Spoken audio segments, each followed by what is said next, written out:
we're here today because we are seeking the community's assistance in identifying a robbery suspect. This robbery occurred on November 28th of this year. It occurred at the IBC Bank located at 2817 East Cesar Chavez Street.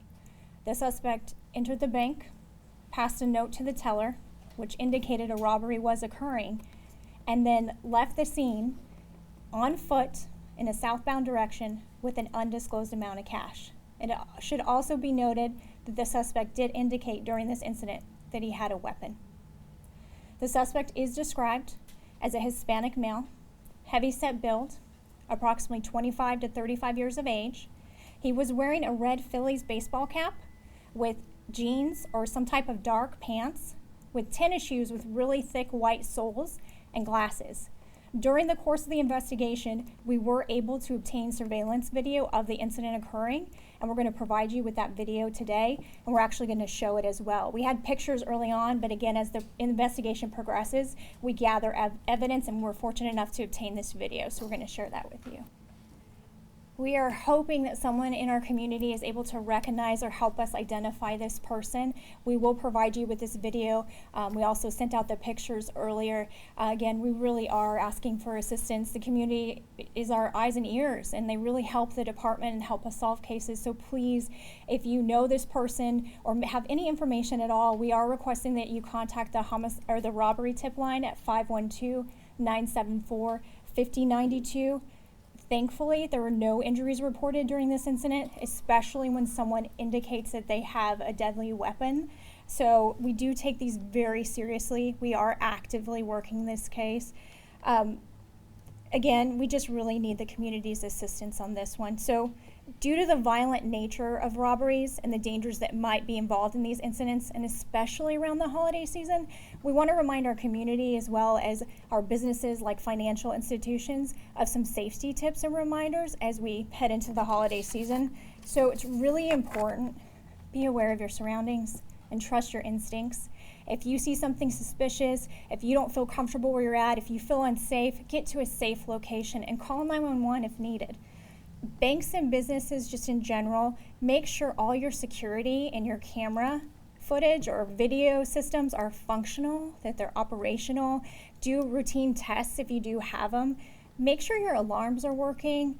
You know, if there's any type of training that your staff needs, whether it's a bank or any type of business, make sure that that information is passed on or facilitated and those resources are utilized so that they can have a plan if they have to act on that plan.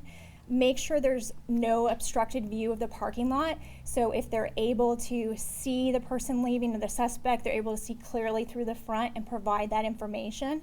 And as you can see here, video is a very useful tool for investigations. So if you have it or are able to provide it, it extremely helps our investigators and may help solve the case. So make sure you get that provided. If you unfortunately find yourself in the middle of a robbery, again, it's no one's fault that these types of things occur, but remember to remain calm and make your personal safety a top priority. Call 911 when you're able to, and carefully, if possible, and safely, observe the suspect. Make mental notes. How tall is he or she? Or how much do they weigh? Is it heavy build, thin build? What are they wearing? What are they saying?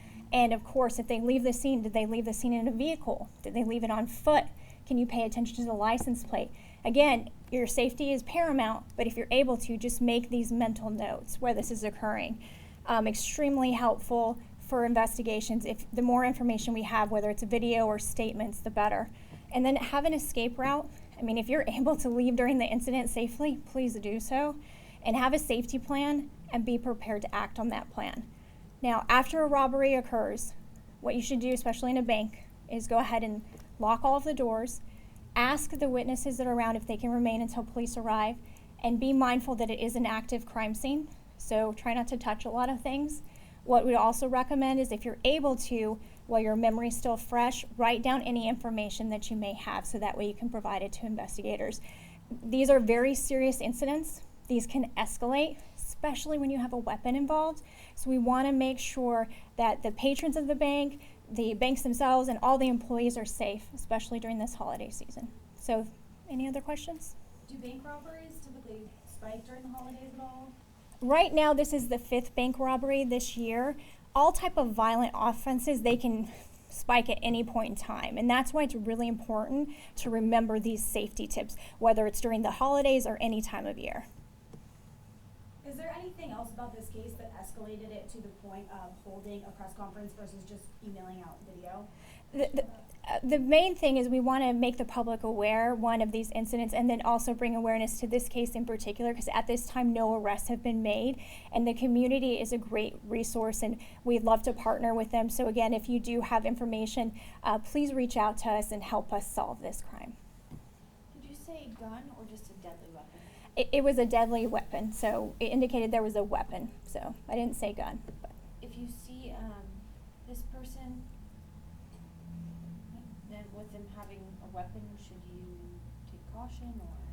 Absolutely. If you see this person or someone you think might be involved in some type of a violent offense like this, get to a safe location. Again, if it's an emergency and something that's actively happening, please call 911. If you just have identifying information, then we do ask you call the robbery tip line, so that way we can investigate it further. And please don't hesitate. If you think, oh, that may not help or not, just call the tip line and let our detectives, get the information. You might provide us something that might ultimately solve this case. Do you know how many robberies there has been in the last year? 5. This is as far as bank robberies. Now, different types of robberies, I'd have to pull other numbers. You'd have to follow up with us with that as well. But again, you want to be mindful of any of these, because these can be, they're serious offenses. They're most of the time violent in nature. So we just want you to be safe. Is there a specific charge that goes along with a bank robbery specifically? So it's a felony offense, and then it just depends, again, what all the details and the totality of the circumstances, like if anything else, if there's any additional charges, just what happens during the incident. And is 5 a typical-ish, anecdotally, number? I don't have the numbers for past years, but for us, 1 is way too many, and we take every single one very seriously.